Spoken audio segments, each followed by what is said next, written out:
mean, it was one of those games that I thought our guys played good in the first half, and then we decided not to play JK in the second half. Came out in that first drive of the third quarter, right down the field, and decided to go with our twos. And yeah, there was some sloppiness after that, but overall, I thought that the guys played really well. Right behind him, Andy. Yeah, Coach, can you talk about the extra dynamic Chris Olave brings to the offense when he's making downfield catches like he was tonight? Yeah, I mean, he's really good at tracking the ball downfield. He's got good speed, and he can really track a ball well, and great depth perception and timing. Over to the far right, Doug. Oh, I'm sorry, Bill. You want to go? No, go ahead. Okay. Ryan, I think there were a lot of your fans watching this game on television wondering why Justin might have been in the game to start the second half on a day where they saw a very high-profile quarterback get hurt again as out of advantage. Just what's your philosophy with that? I know he hasn't played a lot of football coming into this year, but you're 10 games into the season now. Just why did you still want to see him out there? Yeah, you do the best you can to try to make some decisions, but at halftime we're up 28. We just felt like that's not enough, you know. And all of a sudden you come out there in the second half and you know, go 3 and out, and they score. It's 21. You know, that's not enough. So we felt like we needed to come back out. Now we did take JK out, and you know we said we're just going to kind of throw the ball. In that first drive, we knew we had the ball coming out of the second half. We were going to try to get it out of his hand quick, and we went down and scored, and it worked the way we thought it would. And then it goes to 42-7, and we thought that was enough, and then we pulled those guys and we played the rest of them. It looked like you might have gotten his hand stepped on a run. You guys were just looking at him on the bench. Did you consider taking him out then at all? No, he was fine.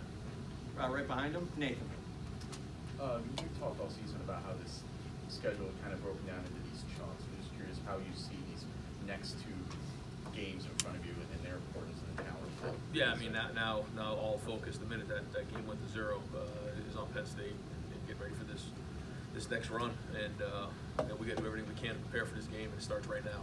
And we talked about that, and really talked very little about this game. Talked right about preparation and what this means for this week. And so we'll get home tonight, get some rest, and then get back in there tomorrow, have a meeting, and get right to Penn State. And you looked all season as things kind of progressing towards these 2 last big ones kind of sitting at the end of the season. I mean, yeah, we know that these games, that was the finale of the season, was going to be to play these 2 games for sure. Front row left here, Rob. You're happy with the performance, but it's just like a perfect game in terms of wasn't perfect, and you can use that going into these next 2 weeks if guys were like getting a little sloppy. It's hard to tell. But, you know, some of these games when your starters only play one half of football, it's hard to get a real assessment of what goes on in these games. And you have maybe some backups in there, like at the end of the game, you had 2 young receivers in there, they didn't run the right route. Gunnar holds it, and gets sacked for a fumble. You know, just things like that happen, and that's hard to gauge your team in November when things like that are going on. So not going to put too much stock in it, just going to move right on and obviously make the corrections off of the film. But we got a lot to focus on moving forward. Over here to the left, Joey. You had kind of we worked secondary there with Sean Wade and Savion Banks on one side. What did you, without Damon Arnett in there, what did you think of their play in the first half? Yeah, I thought they were solid. I thought they were, you know, they played overall good. We'll watch the film, but I think they were decent. Over here to the right, Clay. We probably all covered Jalen Gill in some form or fashion, where you see a guy come and then he's redshirted and then he's finally starting to make his way, or at least he gets on the field. What does it do for kids who don't play to make a mark? Yeah, I mean, I thought Jalen's had one of his better weeks in practice this week, and then lo and behold, he makes a big run, and so there you go. I mean, that's typically how it works, and you know, it's one of those things where, you know, as a player, the more opportunities you have, the more you have a chance to make a play and make a name for yourself. And so you got to take those opportunities, especially in games like this. And how rare is it to be in a season like this where those guys get so many reps? I mean, this is I don't know if it's happened ever before, but I can't imagine there's been more second and third string guys who have gotten reps like this during a season. Right. So it's unique, and I think that our guys have gotten better, and you know, some more than others. And last couple of questions, front row right there, Austin. Ryan, when you talk about some of the sloppiness that you saw tonight, you've watched Rutgers all year, you're a coach. Is this a game where you just have to get through it, you don't stress too much about it, and can that translate through the rest of the week? Did you sense there was any complacency setting in just because of Rutgers? No, and I don't think so. And I think, you know, Nunzio's a good coach. Those kids were playing hard at the end, and they did a good job. But again, you know, we're going to go through, make the corrections. But this is more going to be about focusing on our next opponent. And the way that Justin threw it tonight, goes over 300 yards for the first time.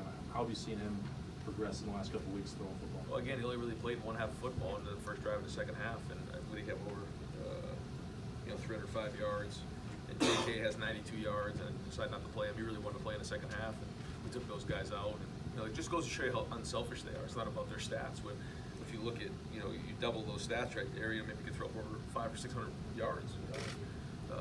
If he's playing in those games and he's playing for 4 quarters, they're saying, he's right there for the leader of the Heisman. But because of the situation we're in, he's not getting those kind of reps. JK, the same thing, 92 yards on 17 carries, only plays in the first half. If he plays for a whole half of football, he's probably over 200. And so, I don't think those guys should be penalized for that. I still think they're 2 of the better players in the entire country, but they're very unselfish and team players. Far right, Doug? Ready this time.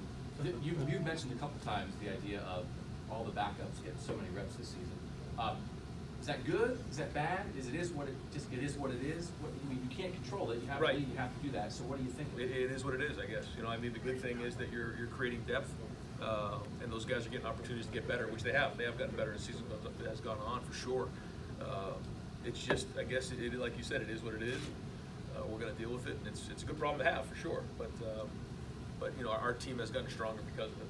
And Chase back now. What will that do for you guys? I think they'll be fired up to have him back. I know Chase is fired up to get back, and not that our defense needs any more motivation for this week, but it'll be great to have him back. We have one follow-up. Bill, go ahead. And Ryan, I'm just curious if you saw this in the first half. There were 2 instances where there were stuff after the whistle.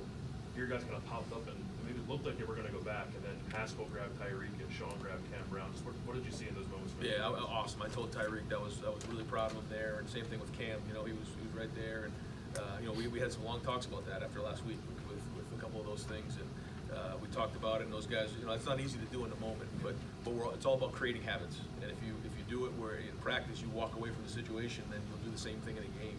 And I thought that was really well done by those guys. Great. Coach, thank you very much. Coach,